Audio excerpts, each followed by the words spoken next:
The funeral wasn't over when the signal came. The ashes of the diplomat's daughter, Gia, were still warm in orbit, her name etched on a glass panel surrounded by floating white lilies. Silence hung over Echelon 9's memorial deck until every screen in the Galactic chamber blinked to static. Then a voice cut through, flat and cold, more machine than man. "You've taken a child of Earth. So we released one of ours." The signal ended. No source, no origin, but deep in the Sol system, a forbidden cryopod unlocked with a hiss. "Hello, my friends. Welcome to the Whispers of Time channel. Before we start, I hope you subscribe to the channel and hit the bell so that you receive all the new content, and also share the story with your friends so it reaches as many people as possible. And if you have a story, write it in the comments. Maybe we'll choose one to narrate in the next video. Let's start the story. Pay attention, because there's a small detail that might change your entire perspective and awareness of life. 3 days earlier, the child had laughed. She wore a tiny velvet jacket with faux gold trim, twirling between the halls of Echelon 9, while her father reviewed a peace proposal that would have extended Earth's diplomatic presence to 3 more sectors. Her name was Gia. Her favorite thing on the station was the way gravity turned off every night in the child deck garden, and the way the purple-petaled Luminina flowers opened in 0G like they were dancing with her. Everyone on the floor knew her. Even the grumpy Varnak janitor brought her candy cubes when he passed. No one on the station had expected her death to be anything but a tragic accident. The ship had exploded on docking approach. The council called it engine failure, but the diplomat's wife hadn't bought it for a second. Earth's official response was silence. They pulled every envoy. Every outpost withdrew behind Sol's defense line. Reporters scrambled. Analysts speculated. The galaxy had seen Earth angry before, but never quiet. That was worse. Much worse. The last time Earth had gone silent, an asteroid base full of slavers had been found vaporized before anyone even knew a response was coming. Now a human child was dead and Earth wasn't speaking, not to anyone. The council chamber erupted in private panic. Meetings spun in circles. The official press line blamed a manufacturing defect in the diplomat's shuttle. Quiet bribes were sent to media hubs. Threat assessments were filed, but late at night, one junior analyst, barely out of academy, sent a flag report up the chain. It was just a line of code, an activation ping. It had echoed out from Sol System 2 hours after the explosion. The signal's ID tag, 190X Manticore. Every server that touched the data flagged it, then automatically deleted the file. The system knew better than to keep it. Inside a secure file vault on New Mars, 2 ancient officers stared at the log line on a flickering monitor. The younger of the two, in his 60s but still sharp, read it twice. He didn't speak. He just picked up the encrypted phone and called Earth Command. 5 words, "We have a code reactivation." Then he hung up. "Manticore," the man said, the name not allowed. On Echelon 9, the memorial for Gia was scheduled to last 2 hours. Her father's ashes were mixed with hers, though only 14% of the remains were genetically intact. Everyone was on edge. Her mother, Kalia, stood perfectly still in front of the gravity garden. She wasn't crying. She wore the same diplomatic black as always, and her face looked carved from marble. But her hands were clenched so tight blood had soaked into the white cuffs. She had brought a simple pendant to lay in orbit. It was the girl's necklace, a circular disc with a half-smiling cartoon cat on the face. What no one knew was that the disc held a microdrive, one encrypted with a bypass only Kalia knew, and inside it was a full audit of the last 3 weeks of her husband's data logs.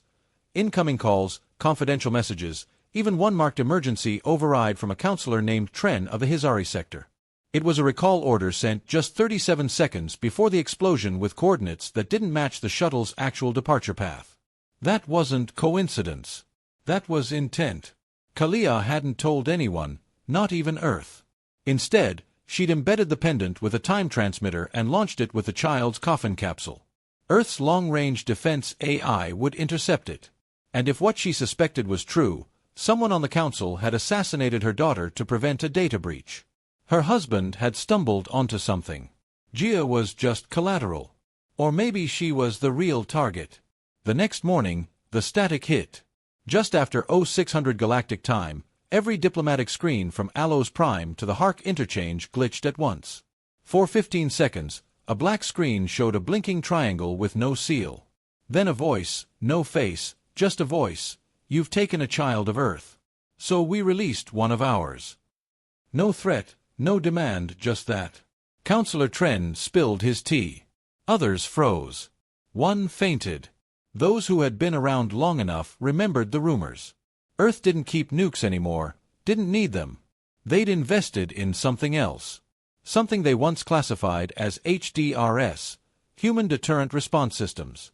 But most believed it was just an empty acronym used during the post-Cold War expansion phase.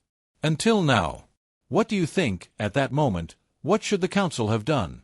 Over the next 12 hours, pirate ports reported strange disruptions. One listening post reported a zero-atmos signature walking upright through a radiation zone.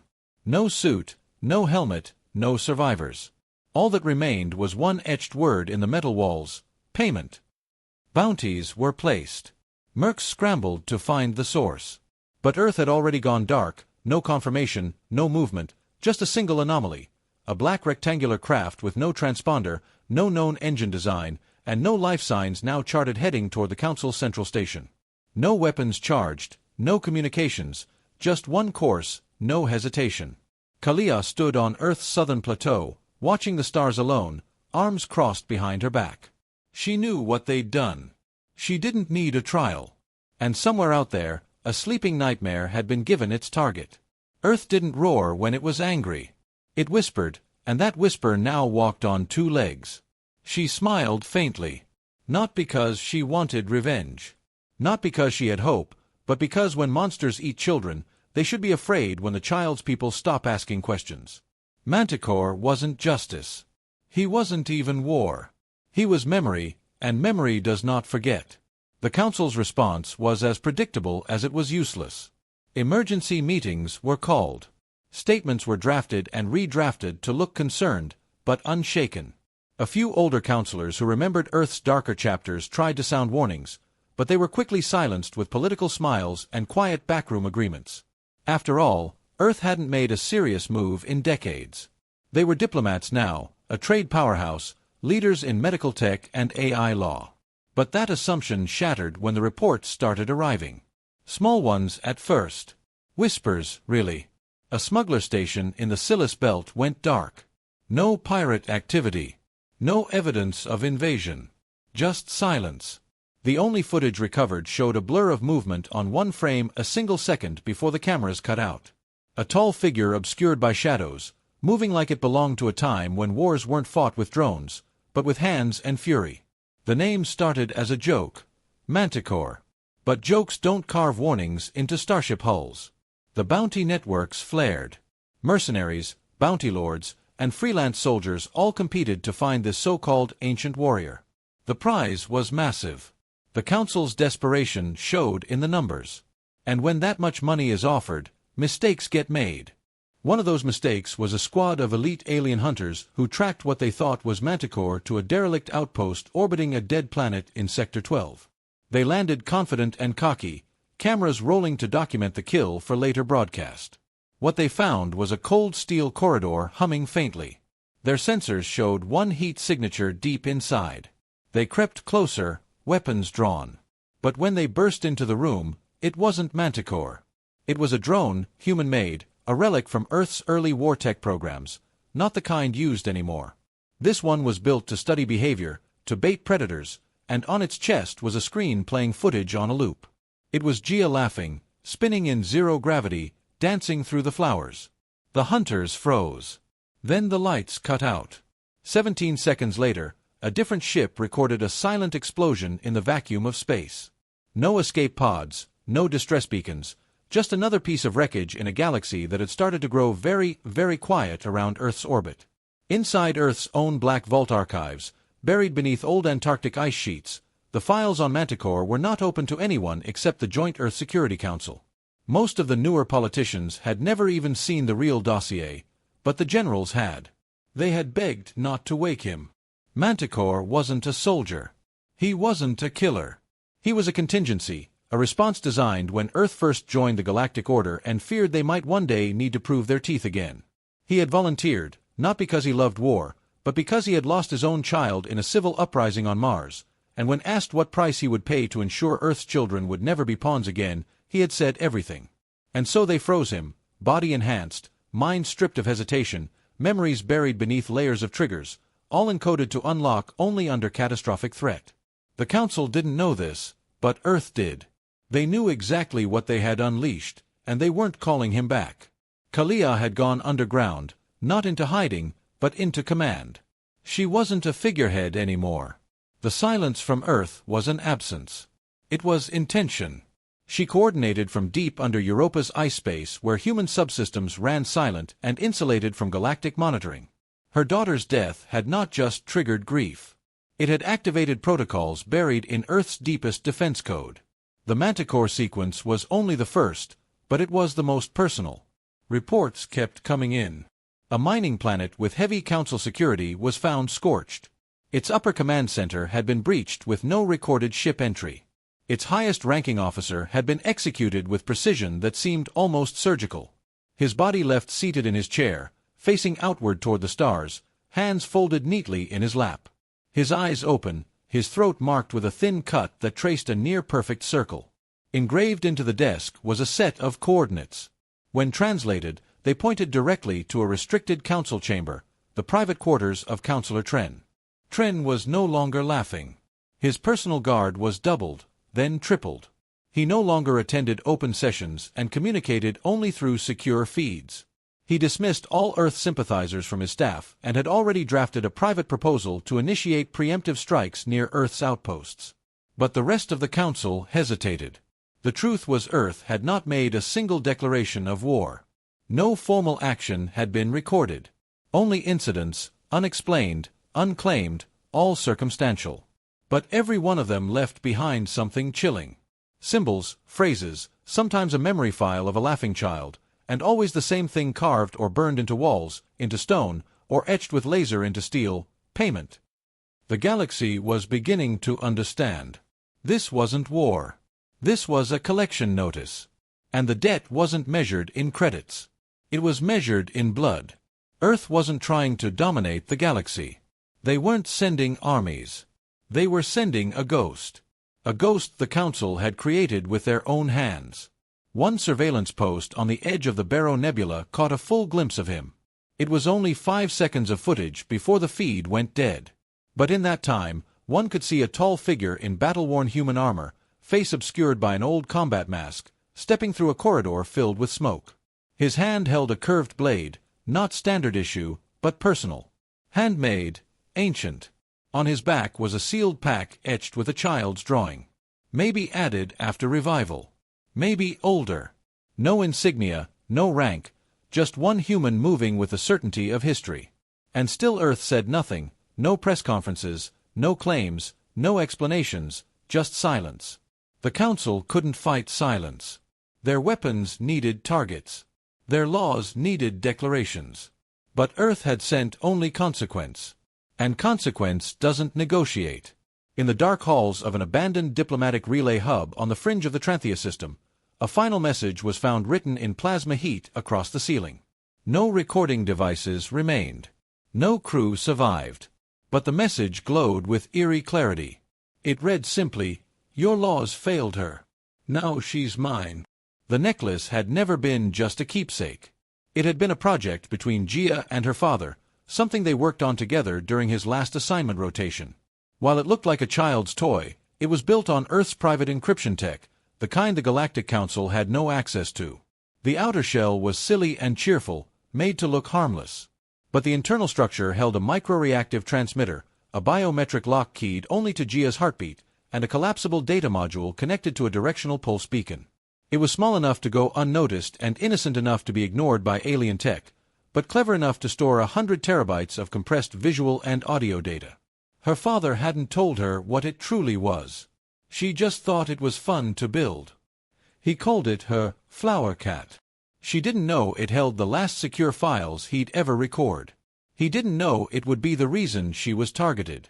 When the necklace was launched into orbit, the beacon fired once like a flare in deep space. Earth's sentinels received it within minutes. In the AI vault beneath Pacific Command, red protocols lit up. The child's device had connected. Its checksum logs aligned with a classified ID stream. It began transmitting the last sequence her father recorded. What came through wasn't just a dump of data. It was evidence, proof that Counselor Tren had initiated a classified back-channel operation designed to sabotage Earth's expansion into neutral trade routes. Not only that, it showed he had ordered shadow contracts with mercenary fleets using a now dismantled corporate front to intercept, monitor, and if needed, remove any human personnel carrying sensitive information. The plan had been reckless. The execution had been sloppy, but the result had been deadly. Tren had assumed he was untouchable. He believed that once Earth's diplomats were silenced, their carefully structured influence would collapse. He hadn't expected a child to intercept encrypted files. He hadn't expected her to tinker with her necklace's firmware on her own. She had done it on accident, probably out of curiosity, but in the process had triggered a transmission queue that logged every suspicious ping her father received. Every silent call, every redirected routing signal. The AI on board had done the rest. It didn't even require adult input. The logs were packaged and prepared as an emergency alert. All it needed was a launch. Manticore wasn't aware of these logs. He didn't need to be. His mission had already triggered from the death pattern. But when the data reached Earth, it gave his directive legitimacy. It transformed a ghost into a rightful executioner. The warrior now had names, locations, complicity, and most importantly, a motive with public teeth. If Earth ever wanted to justify what came next, it now had the files to bury every protest. The galaxy wouldn't see this as war. It would see it as overdue retribution. The Council still didn't know this. Not yet. Their panic came from what they didn't understand, not what they did. They didn't know the files existed. They didn't know the girl had outwitted their security nets with a child's toy. What they didn't know was that every attempt to intercept Manticore had failed. Every trap they set triggered nothing. Every fleet they launched encountered silence, followed by ruin. One ship was found drifting, its crew paralyzed but alive. Each one tagged with a neuropulse inhibitor that left them conscious but unable to move. Carved into the deck was the word, innocent, a message. Not all were targets, but some were. Counselor Tren grew desperate. He pulled old favors, tried to call in ancient debts. But those who once lived with him began to fall back. The silence from Earth, once mocked, had become something far worse than words. It had become contagious. Worlds stopped answering his calls. Sectors delayed responses. His own assistant resigned. He was becoming radioactive. The others on the council weren't brave enough to remove him, but they weren't foolish enough to stand near him either. Meanwhile, Kalia worked in shadow. She met with the Joint Earth Command via encrypted relay, sharing the full contents of her daughter's device. The evidence was verified, backed up, and duplicated into 6 covert data caches across the solar system. Each one set to release publicly if Earth suffered further unprovoked losses. She didn't want war. She wanted awareness. She wanted the galaxy to know what had been done. And she wanted the Council to know they'd left fingerprints. Their mistake wasn't killing a child. It was assuming the child couldn't fight back. But Gia had, not with weapons, not with politics, with curiosity, with code, with a necklace she thought was a game. Back in deep space, Manticore closed in on his third target. This one was less obvious. Not a counselor, not a general, but a banker.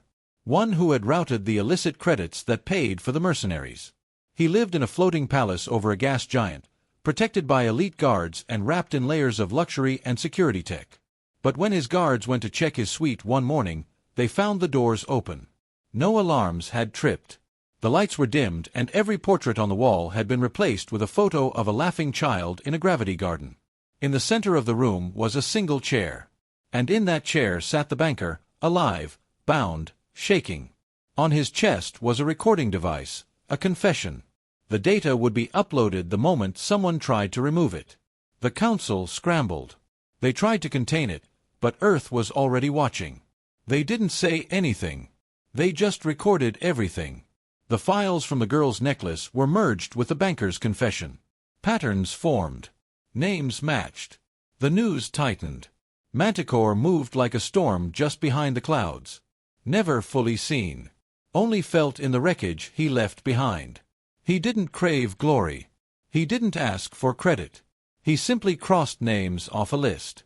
And every time he did, a piece of the Council's armor cracked. Back in her hidden chamber, Kalia lit a candle in front of her daughter's photo. She didn't cry. Not yet. Her mission wasn't finished. But for the first time since the explosion, her hands weren't clenched. They rested calmly on the table. Because now the galaxy knew her daughter's name, and soon they would know her voice. Manticore wasn't just punishing the guilty. He was honoring a promise that Earth's children were not just protected by soldiers, but by legends, and legends do not forgive. They avenge. The operation was labeled Starvale and approved in less than 6 hours under Emergency Council authority. It was supposed to be the ultimate deterrent. Dozens of orbital fleets repositioned themselves across the sectors surrounding Sol. Earth's defense line hadn't moved, but the Council interpreted silence as escalation.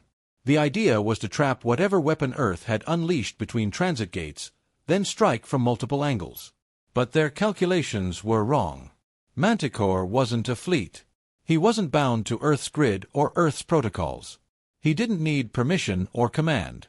He moved in a way no machine could predict because he wasn't following a battle map. He was following memory, and he was already inside. The first sign that Starvale had failed came from a drone patrol above Europa. It had been deployed to track movement along the ice horizon, looking for any unauthorized transmissions. For weeks, there was nothing. Then one drone went offline. Not destroyed, not jammed, just silent. Then another, then a third. One technician, half asleep at his post, finally reviewed the last feed. There were no shapes, no enemies, just boot prints across the frozen sheet leading away from an empty cliffside. No entry points, no ship, just a void. The technician tried to sound the alarm, but by then the facility's power grid collapsed in synchronized failure. No weapons fired, no explosives, just the subtle hum of lights going out one by one until only the emergency beacons blinked, helpless in the dark. Back at the council chamber, arguments broke out. The outer factions wanted to sue for peace, offering Earth reparations and open tribunal access. They'd lost too many ships, too many people, and they hadn't seen a single retaliatory attack from Earth's official military. Only whispers, only wreckage. But Councillor Tren wouldn't allow it. His voice thundered through the hall, spitting claims of Earth's deceit, accusing rival species of weakness and betrayal. He still believed they could overpower one man, one ghost. But the silence in the chamber told a different story. Even the oldest warriors knew better than to chase a shadow in the dark, especially one that carved its messages with steel. Tren initiated a covert command. He called it the failsafe. It was an old protocol left from the war with the Brinthak, a species now extinct. The failsafe allowed a direct strike on any celestial body marked as a potential hostile staging ground. Earth's moon base was marked red, a relic from centuries ago. He sent the order. No vote, no warning. He believed if he destroyed a symbol, Earth would flinch, but instead something ancient awoke. The moon base had not been silent out of decay. It had been dormant by design. Inside it was not a weapons facility, but a listening structure buried deep under lunar rock. And buried even deeper within was an array that hadn't been touched in 100 years. A weapon Earth had never fired in war. Not because they didn't trust it, but because they trusted it too much.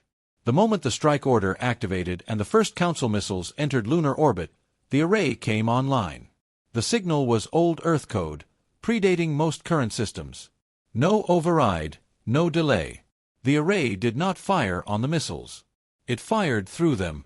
A beam of energy so narrow it didn't explode, but sliced clean through each projectile, cutting their cores in half mid-flight. No debris, just dust. Council satellites caught the footage and transmitted it.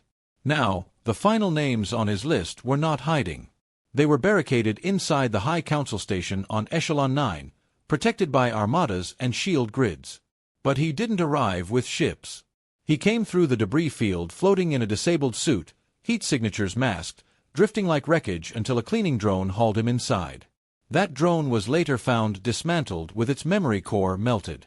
Security logs showed nothing until he stepped out of a shadow in the Council's lower chamber, 30 floors below the main halls. The footage was later scrubbed, but some rumors say he paused in front of a memorial plaque where the diplomat's name was freshly engraved. He didn't touch it. He just stared. Upstairs, Tren had surrounded himself with soldiers, not council troops, mercenaries. He didn't trust anyone anymore. They were armed with the latest alien tech, neural disruptors, gravitational lock rifles, pulse grenades designed to paralyze even armored targets. But when the blast doors to the chamber opened, they didn't see an army. They saw a man in silence walking forward in a dusty suit with a blade in one hand and something clutched in the other. When one soldier demanded identification, Manticore tossed the object across the floor. It bounced once and slid to a stop at Tren's feet. It was the necklace, the flower cat, still playing the last image of the girl's laugh. The first soldier raised his weapon. He didn't lower it. He simply fell. No sound, no scream. The others hesitated, and that hesitation was their death. Manticore didn't fight like a human anymore. He moved like pressure, like inevitability. No wasted emotion, no anger, just execution. And when it was over, only Tren remained, bleeding, crawling backward, trying to speak, to beg, but Manticore didn't speak either. He sat across from him, unhooked his helmet, laid the necklace gently on the table, then stared. Tren's final moments weren't filmed. The council covered them, said he died in combat, said he fought bravely.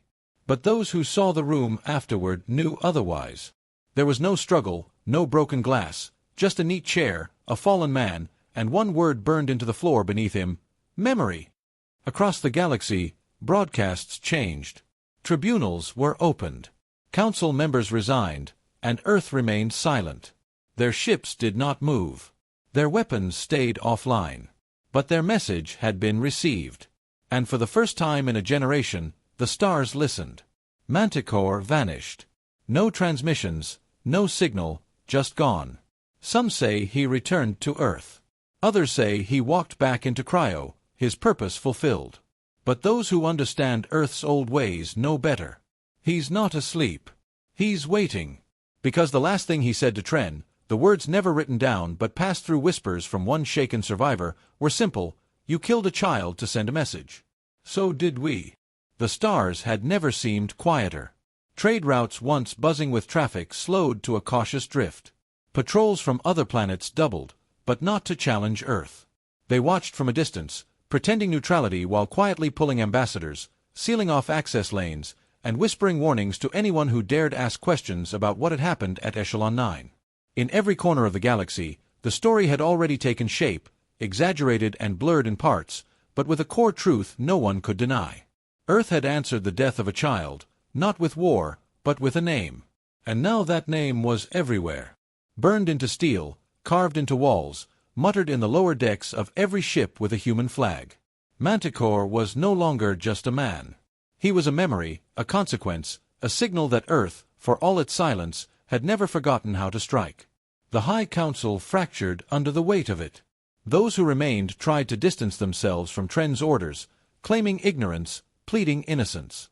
Some offered reparations in private, others called for inquiries, but Earth responded to none of them. They didn't accept apologies. They didn't demand trials. What Earth had wanted had already been taken, not by diplomats or fleets or declarations, but by one man with old armor and a blade designed for a war that had never been declared. The galaxy now understood that Earth's strength had never been in its weapons. It had been in its restraint, until that restraint was betrayed. 1 month after Tren's fall, a small transport vessel arrived on the edge of the Council's communication grid. It bore no insignia. It transmitted no messages, but its hull was coated in a unique carbon signature that Earth used only for diplomatic missions. The Council hesitated, unsure if it was a warning or a final strike. When the ship docked, only one passenger emerged, Kalia. No guards, no entourage, just her. She walked straight into the council chamber without requesting an audience. No one dared stop her. She placed a single object on the center table, turned, and left. That object was a data crystal. Inside it was a recording from her daughter's necklace, encrypted and time-stamped, showing the exact sequence of events that preceded the explosion. It included the intercepted message from Tren, the altered flight path, the emergency reroute request. The timeline that proved the child's death wasn't an accident. It was targeted, deliberate. The silence in the chamber was not one of debate. It was shame and fear. Kalia didn't wait for their response. She returned to Earth before the broadcast ended. The data was then uploaded to every major network, human and alien alike. The truth could no longer be buried. Earth never issued a threat. They didn't need to. They had let history speak for them. And the galaxy, now aware of what had been done, began to shift. Alliances changed. Contracts were dissolved. Those who had once lobbied to diminish Earth's influence now tried to partner with them. But Earth remained distant, not hostile, just unreachable. As if to say, we gave you a chance to know us. You chose to test us instead. As for Manticore, his name was never officially listed in Earth's military registry. There was no record of his return, no funeral, no announcement. But rumors swirled. Some said he had returned to the cryovault, buried beneath the ice again, to wait for the next betrayal. Others said he had disappeared into the outer colonies, living under a false name, watching from the shadows. One story said he walked into a gravity garden late one night, the same kind where Gia used to dance, and simply sat on the bench until dawn, then vanished before the staff could ask who he was. All the cameras had been off that night. No footage, just a security log with a single line recorded manually by a young officer. He smiled like he remembered something. In time, Earth resumed limited communication with its allies. Trade resumed. Diplomats returned to their posts. But the tone was different, colder, sharper. Earth had become a reminder not just of strength, but of boundaries.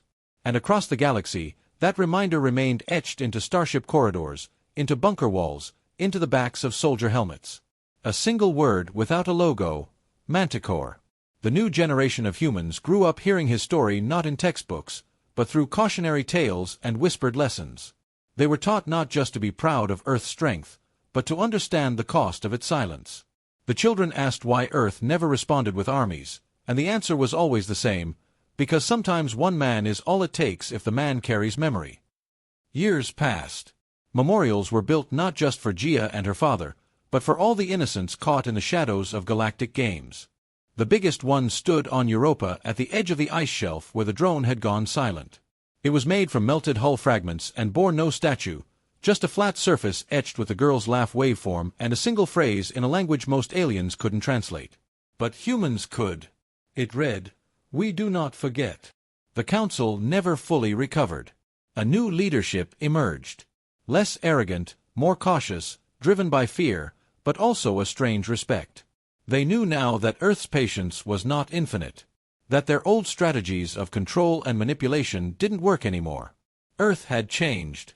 Or maybe it had always been like this, and they simply hadn't looked closely enough. In a distant asteroid belt, far from trade routes and surveillance zones, a ship drifted, no registration, no signal.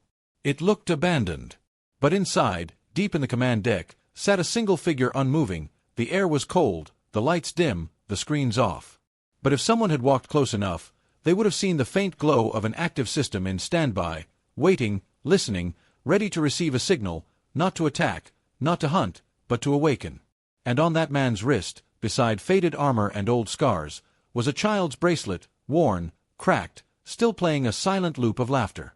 Not because he needed a reminder, but because some memories don't fade. Some just wait for the right moment to rise. And when they do, the galaxy remembers what happens when Earth stops whispering and sends its past to knock on the door.